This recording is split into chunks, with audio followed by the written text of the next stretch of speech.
अस्सलाम वालेकुम स्टूडेंट्स हमारे पास इंटीग्रेशन के शॉर्ट क्वेश्चंस में क्वेश्चन नंबर सी से आगाज़ हो रहा है। क्वेश्चन नंबर 6 की स्टेटमेंट है x square plus 1 over x plus 1। वो आपसे कहता है इसकी इंटीग्रेशन करें। स्टूडेंट इससे पहले कि आप इसको इंटीग्रेट करें आप ये देखें ऊपर x की पावर 2 है और नीचे x की पावर 1 है, तो ये इम्प्रॉपर फ्रैक्शन हो गया। इम्प्रॉपर का मतलब ऊपर डिग्री बड़ी या बराबर हो, तो यहाँ पर बड़ी हो गई। तो हम बल्कि इन दोनों सवालात में आप देखें डिग्री ये भी इम्प्रॉपर है, इसमें डिग्री बड़ी है और इसमें बराबर है। स्टूडेंट्स पहले क्वेश्चन नंबर 6 को देखते हैं। इसको प्रॉपर करने के लिए हम डिवाइड करते हैं। मैंने तकसीम के अंदर बटे के ऊपर वाली रकम को लिखा x स्क्वायर प्लस 1 और बटे के नीचे लिखा x प्लस 1।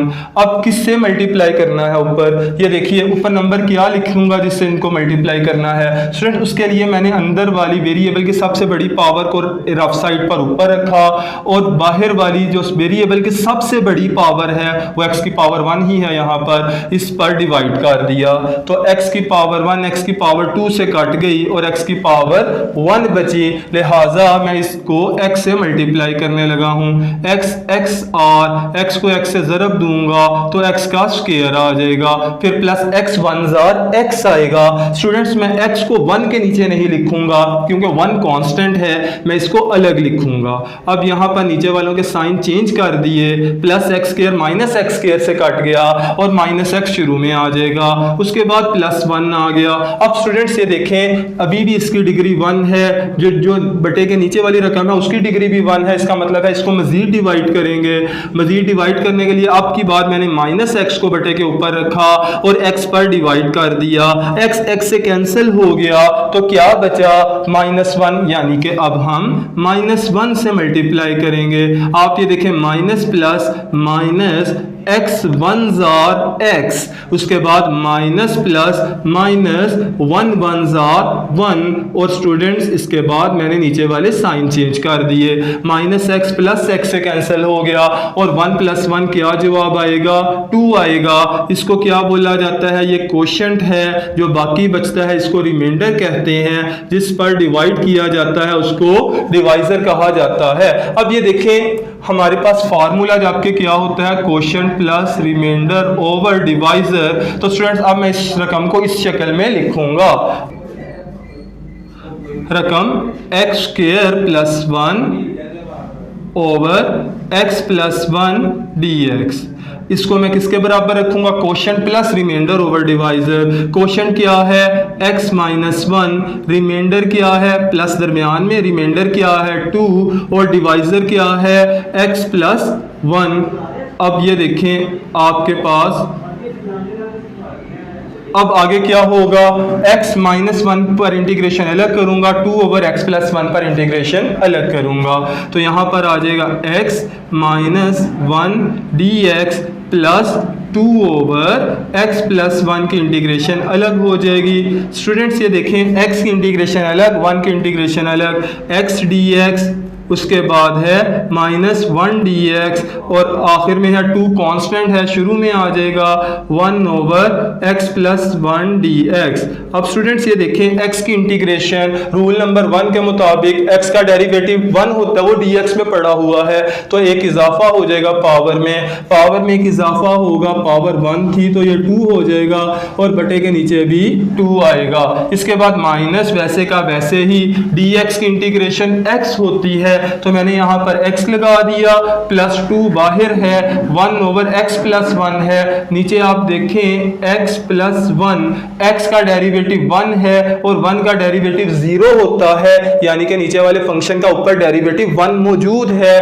तो नीचे अगर फंक्शन की पावर 1 हो ऊपर डेरिवेटिव हो तो जवाब नेचुरल लॉग ऑफ फंक्शन आता है। तो यहां पर आ जाएगा natural log of function x plus 1 plus constant of integration c। Students यहाँ पर आप लिख भी दीजिएगा by first and second rule, पहले और दूसरे रूल की मदद से हम लोगों ने ये जवाबात निकाले हैं। इसके बाद आखिर में बस ये बल्कि आपका जवाब आ गया है और यही आपका सवाल नंबर 6 का जवाब है, -x plus 2 times natural log of x plus 1 plus c। अब स्टूडेंट्स इसके बाद है क्वेश्चन नंबर 9। सवाल नंबर 9 में भी देखें ये एक इम्प्रॉपर फ्रैक्शन है, x की पावर 2 बटे के ऊपर है और वही वाली रकम 2 बटे बटे के नीचे है। अब मैं क्या करूंगा, ऊपर वाली रकम को तकसीम के अंदर रखूंगा और नीचे वाली रकम को बाहर रखूंगा। दरमियान में प्लस है तो जगह बदलने से फर्क नहीं पड़ा। ऊपर क्या नंबर आएगा, देखिए ऊपर क्या वैल्यू होगी, एक्स स्क्वायर को ऊपर रखा रफ साइड पर और बटे के नीचे एक्स स्क्वायर, एक्स की डिग्री 2 बड़ी है, इस पर डिवाइड कर दिया। एक्स स्क्वायर से कट गया तो 1 बचा, लिहाजा मैं इसको 1 से मल्टीप्लाई कर रहा हूं।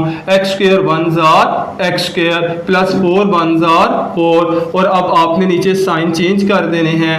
ये देखें plus x square minus x square से कट गया तो आपके पास बच गया है -4। स्टूडेंट्स ऊपर वाले को क्वोशिएंट बोला जाता है, नीचे वाले को रिमाइंडर कहते हैं, जिस पर डिवाइड किया जाता है इसको डिवाइजर कहते हैं। तो फार्मूला भी आप जानते हैं, Q plus R over D, Q plus R over D, ये फार्मूला भी आपको पता है। तो अब आप इसके बाद लिखेंगे सो, अब आपने इसको क्या लिख दिया, आपने लिखा x square over 4 plus x square D x, ये रकम बराबर है किसके बराबर है भाई, ये बराबर है quotient plus remainder over divisor के। क्वोशिएंट क्या है, क्वोशिएंट 1 है, रिमाइंडर क्या है, रिमाइंडर 4 है, ये देखें -4 है, ओवर डिवाइजर क्या है, डिवाइजर एक्स स्क्वायर प्लस 4 है।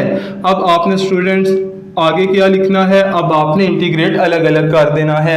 ये देखिए 1 dx को मैंने शुरू में लिख लिया, 1 dx plus minus minus 4 constant है बाहर निकाल दिया और नीचे एक्स स्क्वायर प्लस 4 है, एक्स स्क्वायर है स्टूडेंट्स, 4 भी 2 का स्क्वायर है तो इसको मैंने लिख दिया 2 का स्क्वायर प्लस एक्स का स्क्वायर, 2 का स्क्वायर प्लस एक्स का स्क्वायर dx। अब स्टूडेंट्स ये देखिए 1 की इंटीग्रेशन तो आपको मालूम है कि 1 की इंटीग्रेशन क्या होती है, 1 dx का मतलब x आ जाएगा जवाब, और 1 over 2 square plus x square है। तो स्टूडेंट्स ये फार्मूला आपने यहाँ पर इस्तेमाल करना है कि 1 over a square plus x square dx की इंटीग्रेशन है 1 over a tan inverse x over a। तो आप बल्कि यहाँ पर लिख लें वी नो दैट, हम ये फार्मूला जानते हैं। क्या फार्मूला है, वो फार्मूला ये है integration of 1 over a square plus x square dx, ये बराबर होता है 1 over a tan inverse x over a। Obviously साथ कांस्टेंट ऑफ इंटीग्रेशन c आ जाएगा। अब स्टूडेंट्स मैं इनकी जगह पर ये वाली वैल्यू लगाता हूं। तो स्टूडेंट्स मैंने ये वाला फार्मूला यहाँ पर अप्लाई कर देना है। 1 की इंटीग्रेशन तो हम जानते हैं x होती है -4 बाहर वैसे का वैसे ही 1 over 2 square plus x square, by the way यहाँ पर 2 हमारे पास a है तो आपने क्या करना है, यहाँ पर देखें जवाब आ जाएगा 1 ओवर a की जगह पर 2 tan inverse x over a की जगह पर 2 plus constant of integration c आ गया। अब स्टूडेंट्स ये देखिए हमारे पास ये 2 4 से कट गया और जवाब क्या बचा 2, तो जवाब आ जाता है x minus 2 2 1 2 tan inverse x over 2 plus constant of integration c। Students यहाँ पर इस 2 को बटे के नीचे वाले एंगल 2 से मत काटिएगा, ये एंगल का 2 है और ये एंगल के अलावा रकम है आपके पास। तो स्टूडेंट्स हमारे पास क्वेश्चन नंबर 13 की स्टेटमेंट है 1 over sine square x cos square x dx। आपसे वो कहता है इसको सिंप्लीफाई करें, आपने पहले स्टेप में सॉल्व लिख लिया।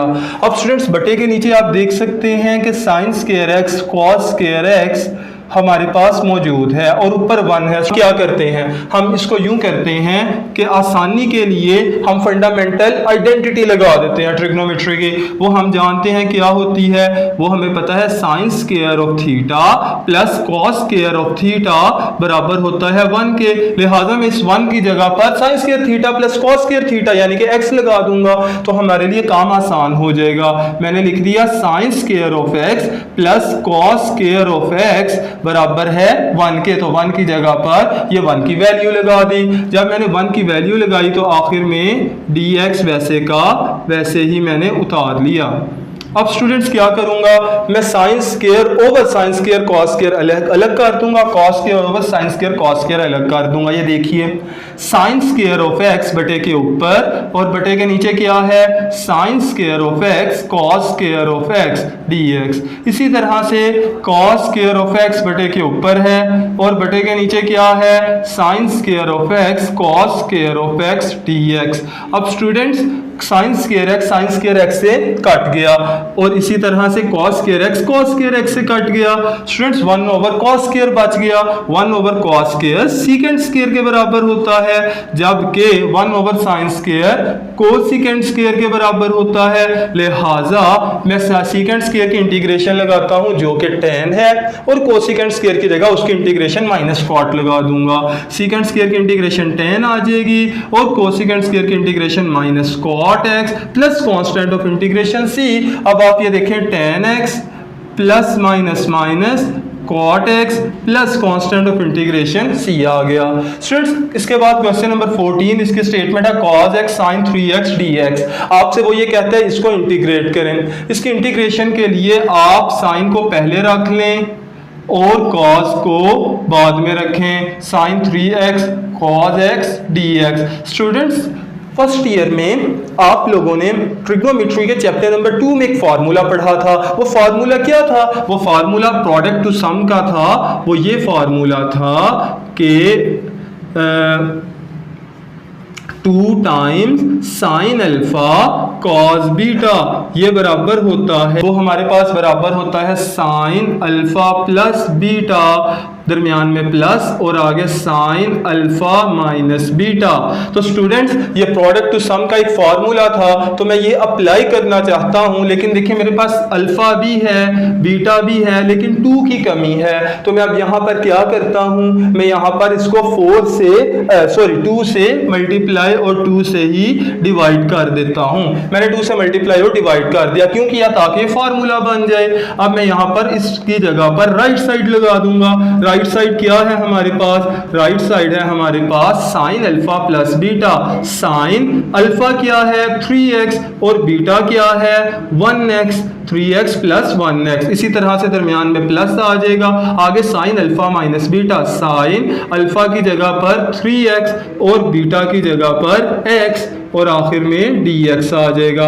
अब स्टूडेंट्स ये देखिए 1/2 साइन 3x जमा 1x sign 4x, sign 4x दरमियान में प्लस यहाँ पर माइनस था, साइन 3x में से 1x निकाल दें तो साइन 2x और आखिर में dx है। अब देखें साइन 1/2 साइन 4x को अलग कर दूंगा और 1/2 साइन 2x को अलग कर दूंगा, तो यहां पर आ जाएगा 1/2 साइन 4x dx और इसी तरह से 1/2 साइन 2x dx। स्टूडेंट्स अब ये देखिए साइन की इंटीग्रेशन होती है माइनस कॉस, लेकिन कमी किस चीज की है? एंगल के डेरिवेटिव की। एंगल का डेरिवेटिव 4 है ना, तो आप यहां पर 4 से मल्टीप्लाई भी कर दें और 4 से डिवाइड भी कर दें।